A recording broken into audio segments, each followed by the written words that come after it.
Welcome to my channel, Elevate with Emily. I hold a bachelor's in psychology and love studying and interacting and connecting with people. I also have a master's degree in marriage and family therapy, and again, have such a passion for strengthening relationships.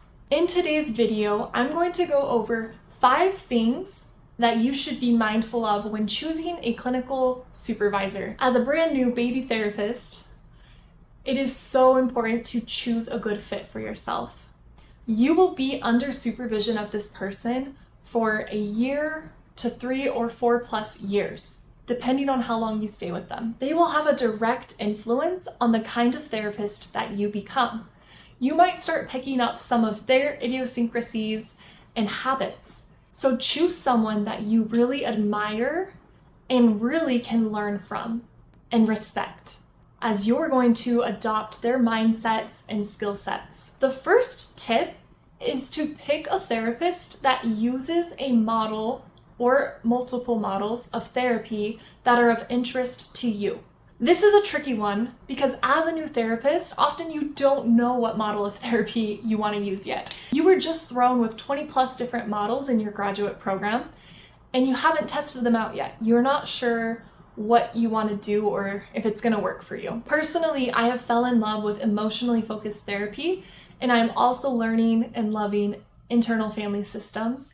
Those are great places to start if you're looking for some models to give a solid go and try. Say you've picked a supervisor and you think that the model that they're using is what you want to learn, and then a year or more into it, you recognize that you don't actually really like that model. It's not clicking for you. You've learned another model and it's working a lot better with you, then that's good information for you to find a new supervisor. That's okay. You want to find a supervisor that can help you really dive in and build your expertise in that model. And so if you're in supervision and they're giving you feedback about structural therapy or narrative therapy, but you're really wanting emotionally focused therapy, you're going to feel like you're getting stuck. You're going to feel like it's not fitting.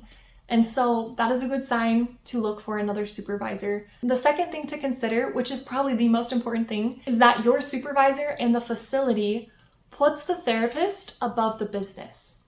You want to make sure that they're going to have your best interests and needs at heart. If they have a very strict schedule, a very strict number of clients you have to see, they're more concerned about making money than about you and your own mental health, that is not a good sign. If they're not willing to work with you, say, hey, I have my exam coming up this week. I need to decrease my caseload. Would it be okay if I didn't take any new clients or if I, skipped this week? And if they're not understanding or willing to work with you to support you, that is a really, really good sign that that's not a good fit, that is not a place that you want to go work at, because so many places can just overwhelm new therapists. Interns, associate levels, they can just get thrown really difficult cases and a lot of clients. Unfortunately, some supervisors can see it as an opportunity to be earning lots of money. So the more clients my supervisee sees, the more money I'm making. However, you might be at your max. You might be working 2 other part-time jobs on top of interning for free, and you just don't have time to see 20 clients a week or even 10 clients a week. You only need to see 5 or 6. And so being able to make sure that they're going to accommodate your needs and be flexible and never put their own business above your mental health. The third thing that you want to look for in a supervisor is that they have tons of resources and referrals that they're offering to you. No supervisor is going to know everything. However, if they have other people they know that they can refer you to get the answers, then they are so helpful and valuable. Because then you're still getting the help and support you need, even if it's not from them. They played a crucial role in directing you to that help. Or they have resources available if you are interested in learning more about how to take better notes or the board policies in your state, for them to have pre-existing resources that they can give you and trainings that they can give you.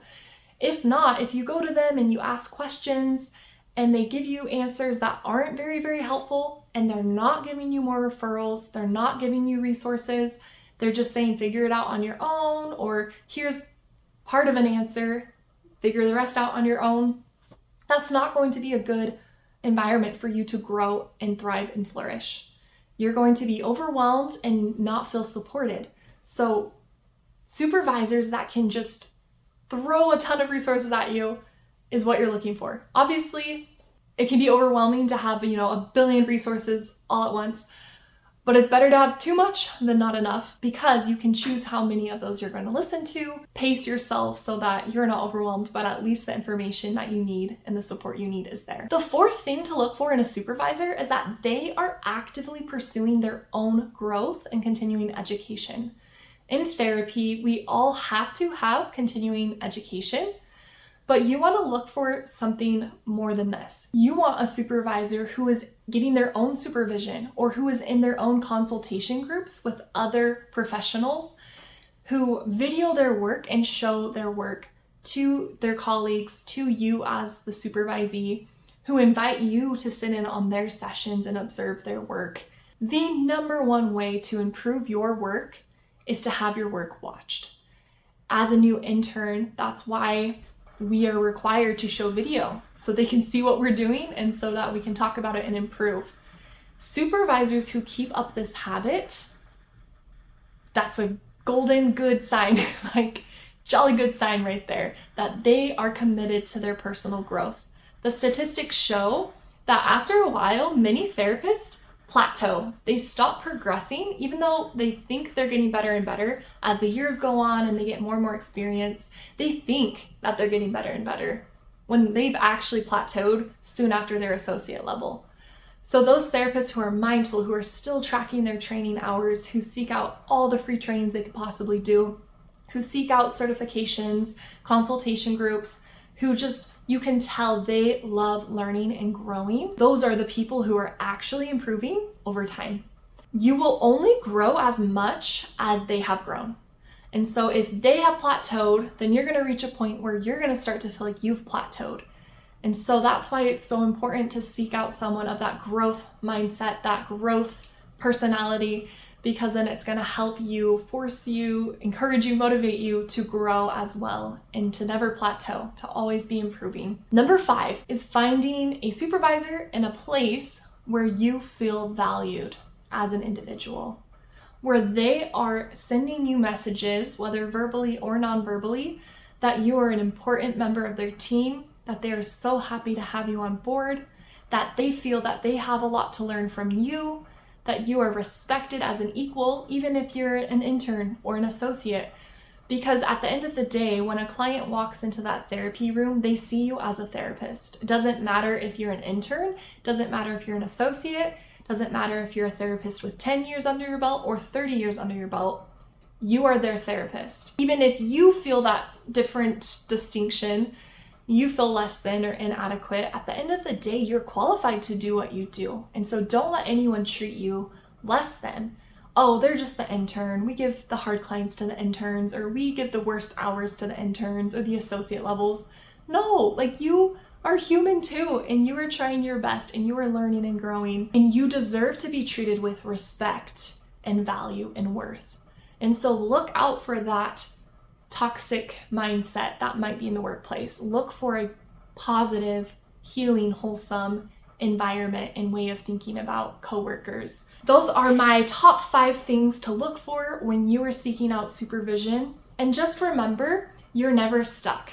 If you are not happy at the place you're working at, you are more than okay to shop around. You've been at that place for 2 weeks, 6 months, a year, 5 years, doesn't matter. You have permission to shop around to find the best fit, because ultimately when you are getting the level of support you need and you are feeling comfortable and confident and happy with where you're at, you're going to be that much more available, accessible, and helpful to your own clients. And they deserve the best of us. And so we deserve to give ourselves the best that we can so that we can then give them the best. Thank you guys for watching. Like this video, share it with someone, and please hit that subscribe button. And I look forward to seeing you in the next video.